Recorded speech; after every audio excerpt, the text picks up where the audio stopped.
The National Electrical Code, known as the NEC, sets standards for electrical wiring in the United States. The NEC does not require an electrical outlet every 6 feet on a horizontal run. The 6-foot minus 12-foot rule, which might be familiar, is no longer a requirement in the NEC. The current NEC dictates that electrical outlets must be placed at least every 12 feet along walls. This measurement is taken horizontally along the wall line. So, any point along the wall should be within 6 feet of an electrical outlet. This ensures that appliance cords can reach an outlet without needing extension cords, which can be a safety hazard. There are also specific requirements for kitchens and bathrooms. In these areas, outlets must be placed at least every 6 feet. This is because these rooms typically have more countertop appliances or higher electrical demands. This shorter spacing helps to prevent overloading circuits. The 6-foot rule in kitchens applies to countertop spaces that are 12 inches or wider. If a countertop is less than 12 inches wide, an outlet is not necessarily required.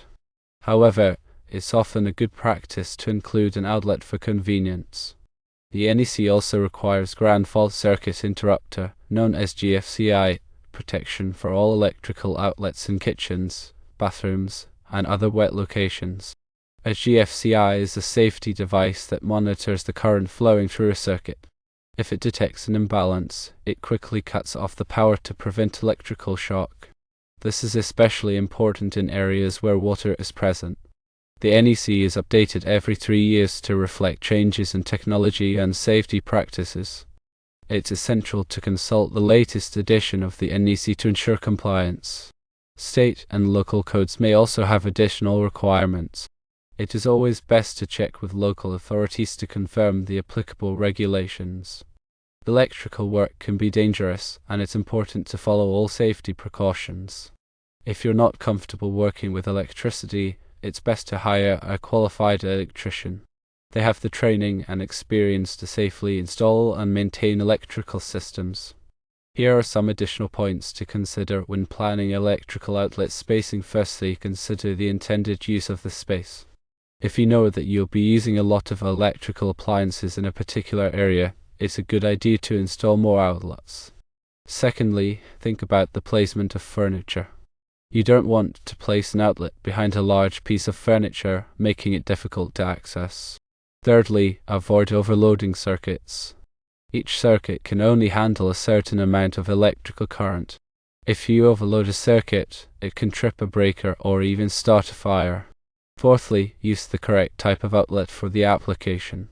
For example, you'll need a GFCI outlet in wet locations. Fifthly, follow all applicable codes and regulations. These codes are in place to ensure safety and prevent electrical hazards. The NEC specifies the minimum requirements for electrical outlet spacing, but you may choose to install more outlets for convenience. The key is to balance safety with functionality and usability. For example, in a home office, you might want to install extra outlets to accommodate computers, printers, and other devices. In a living room, you might want to install outlets near seating areas for lamps and charging devices. The NEC provides guidelines for the height of electrical outlets. Typically, outlets should be installed at least 12 inches above the floor. This helps to prevent damage from vacuum cleaners and other equipment. However, there are exceptions for countertops and other surfaces. When installing electrical outlets, it's important to use the correct wiring and connections. The NEC specifies the type of wiring that must be used for different applications. It's also important to properly ground all electrical outlets.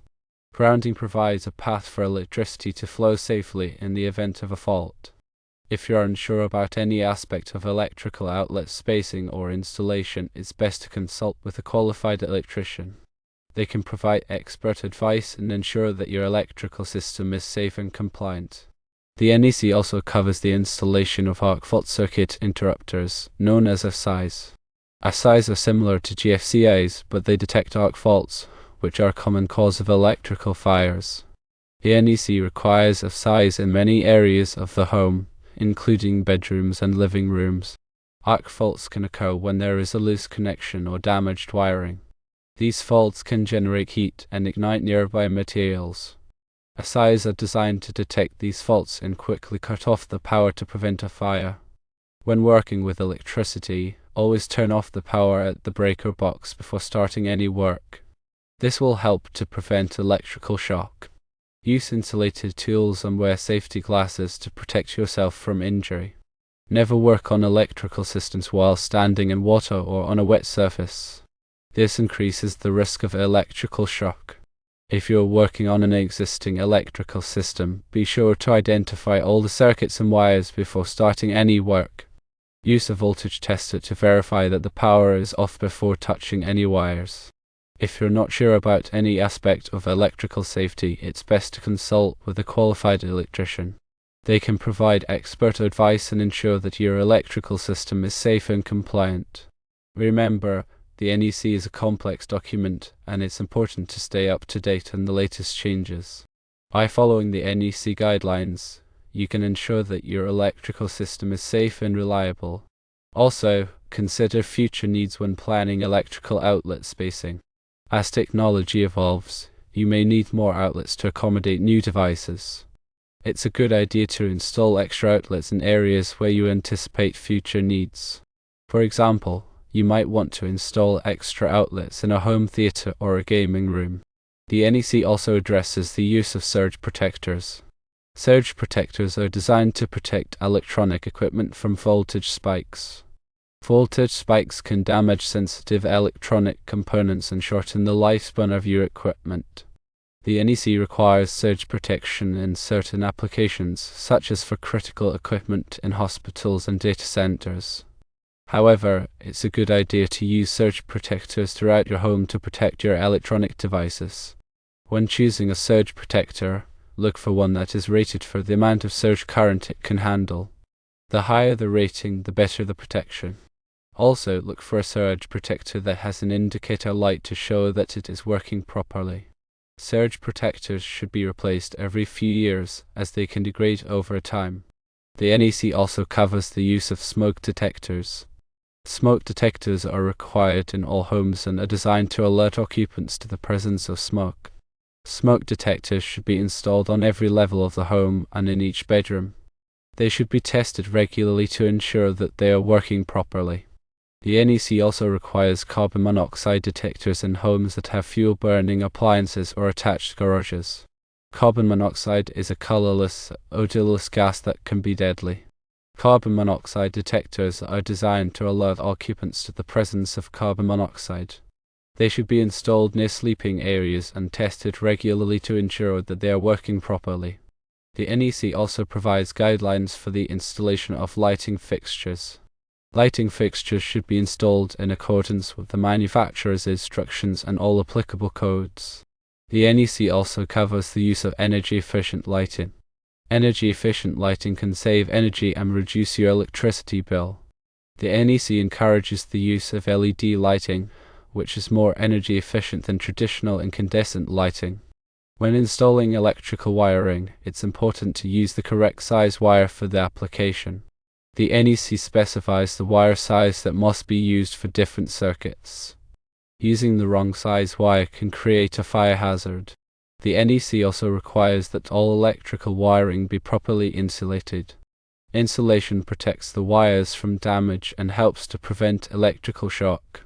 When making electrical connections, it's important to use the correct connectors. The NEC specifies the types of connectors that must be used for different applications. Using the wrong connectors can create a loose connection, which can cause a fire hazard. The NEC also requires that all electrical boxes be properly grounded. Grounding provides a path for electricity to flow safely in the event of a fault. When installing electrical boxes, it's important to use the correct size box for the number of wires and devices that will be installed in the box. The NEC specifies the size of box that must be used for different applications. Using the wrong size box can make it difficult to install the wires and devices properly. The NEC also covers the installation of electrical panels. Electrical panels are the main distribution points for electricity in a building. They should be installed in a location that is easily accessible and protected from damage. The NEC specifies the clearances that must be maintained around electrical panels. These clearances are designed to provide safe access for maintenance and repairs. The NEC also requires that all electrical panels be properly labeled. The label should identify the circuits that are controlled by each breaker. This helps to prevent confusion and makes it easier to troubleshoot electrical problems. The NEC also covers the installation of generators. Generators are used to provide backup power in the event of a power outage. They should be installed in accordance with the manufacturer's instructions and all applicable codes. The NEC specifies the requirements for grounding, wiring, and ventilation of generators.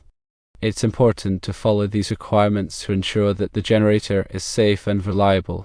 The NEC also covers the installation of solar panels. Solar panels are used to generate electricity from sunlight. They should be installed in accordance with the manufacturer's instructions and all applicable codes. The NEC specifies the requirements for wiring, grounding, and overcurrent protection of solar panels. It's important to follow these requirements to ensure that the solar panel system is safe and reliable. Remember, electrical work can be dangerous, and it's important to follow all safety precautions. If you're not comfortable working with electricity, it's best to hire a qualified electrician. They have the training and experience to safely install and maintain electrical systems. The NEC is a complex document, and it's important to stay up to date on the latest changes. By following the NEC guidelines, you can ensure that your electrical system is safe and reliable. Consider also the aesthetic aspects when planning outlet placement. While code dictates minimums, consider symmetry and visual appeal, especially in finished spaces. In some cases, strategically placed outlets can minimize visible cords and create a cleaner look. When planning your electrical layout, consider the long-term needs of the space. Will the room be used for different purposes in the future? Installing extra outlets now can save time and money later. Consider the placement of lighting controls as well. Switches should be easily accessible and located in convenient locations. Dimmers can also be used to create different lighting moods.